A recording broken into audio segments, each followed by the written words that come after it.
আমাদের সমাজের বর্তমান অবস্থা এমন হয়ে গেছে, ঈমান আনে আবার কাফের হয়ে যায়, আবার ঈমান আনে আবার কাফের হয়ে যায়, ঈমান আনে আবার কাফের হয়ে যায়। আমরা পারিবারিক সূত্রে একটু খেয়াল করে দেখেন, মুমিন আপাতত এটুকু ধরেন, মুমিন অর্থের লোভে পড়ে, ক্ষমতার লোভে পড়ে কাফের হয়ে যায়, মুসলমানের ঘরে জন্মগ্রহণ করে কাফের হয়ে যায়। আমি শুধু এই একটা আয়াত দিয়ে আজকের সারা পৃথিবীর বিপর্যয়ের কথা তুলে ধরতে পারি। সারা পৃথিবীতে মুসলমানদের বিপর্যয় মুমিন হয়ে জন্মানোর পরে কাফের হয়ে যাওয়া, অথবা নেফাকিকে ধারণ করা, কর্মে, ঘরে, বাহিরে, সমাজে, রাষ্ট্রে, নিজের পার্লামেন্টে। এমনকি দেখেন মুসলমানের দেশ, 90% মুসলমান দাবি করি, মুসলমানের দেশের পার্লামেন্ট তো মুসলমানের হওয়ার কথা ছিল, এটা হয়ে গেছে ইহুদি নাসারার পার্লামেন্ট, সংসদ।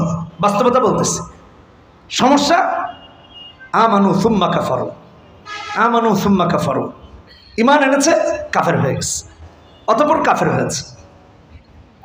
মুমিনের ঘরে মুমিন হয়েছে কিন্তু কাফের হয়ে গেছে, মুসলমানের ঘরে মুসলমান কাফের হয়ে গেছে, ছেলে কাফের হয়ে যাচ্ছে, মেয়ে কাফের হয়ে যাচ্ছে, কেউ নাস্তিক হয়ে যাচ্ছে, কেউ মুরতাদ হয়ে যাচ্ছে। এটা বর্তমান চিত্র। ওয়াজ আপনারা শুনবেন, ওলামায়ে কেরাম ওয়াজ করবেন, আমি কিছু দুঃখ সুখ শেয়ার করে যাই, এজন্য একটু ভালো করে মনোযোগ দিয়ে শুনেন। ঈমান আনে কাফের হয়, এমন করতে করতে এক পর্যায়ে কি হয়, সুম্মাজদাদু কুফরা, কুফরকেই বাড়িয়ে চলে। এখন আর তার ঈমান আনার কোনো ইচ্ছাই নেই।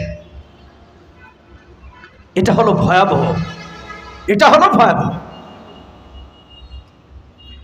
যারা ঈমান আনে আবার কাফের হয়ে যায়, আবার ঈমান আনে আবার কাফের হয়ে যায়, কুফরি তাদেরকে এক পর্যায়ে এমন অহংকারী করে তোলে, তখন মসজিদে গিয়ে খতিবকে বলে, হুজুর এই ওয়াজ মসজিদে করার দরকার নাই।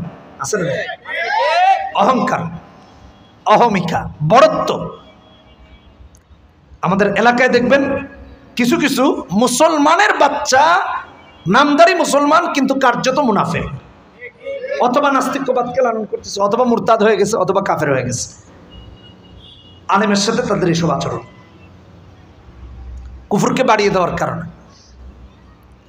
আল্লাহ বলে, আল্লাহ এদেরকে ক্ষমা করবেন না, আর তাদের হেদায়েতের কোনো পথ আল্লাহ রাখেন নাই।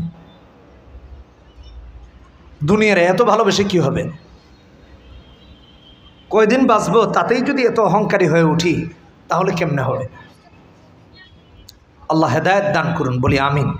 মনে থাকবে না ইনশাআল্লাহ। এটা থেকে আমাদের আলোচনা শুরু। আসেন, এখন এই যে কাফের হয়ে যাওয়া, আবার মুমিন হওয়া, আবার এক পর্যায়ে গিয়ে কুফরকে লালন করা, এখান থেকে বাঁচতে হলে আপনাকে আমাকে 5টা কাজ করতে হবে। কয়টা? 5টা বিষয়ে যত্নবান হতে হবে। তাহলে আর আমরা মুসলমানের বাচ্চা কাফের হব না, মুসলমানের বাচ্চা নাস্তিক হবে না, মুসলমানের বাচ্চা মুনাফিক হবে না, মুসলমানের সন্তান মুরতাদ হবে না। এই 5টা কাজ মুখস্থ করে বাড়ি যেতে হবে। আপনারা ওয়াজ শুনেন বা না শুনেন, এই 5টা কাজ মনে রাখতেই হবে, এছাড়া বিকল্প কোনো কাজ নেই। তাহলে কয়টা বললাম? কয়টা?